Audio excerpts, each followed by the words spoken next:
The cabin air filter in your 2020-2022 Kia Telluride is located behind the glove box on the passenger side. Its main job is to clean the air entering your car's cabin, trapping dust, pollen, and other pollutants.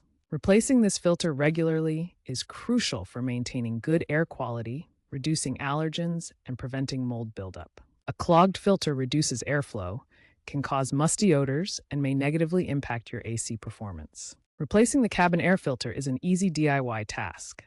You'll need a screwdriver, gloves, and a new filter. Kia part number 97133S2000 or equivalent. First, open the glove box fully. Next, release its stops or hinges to allow it to swing fully open.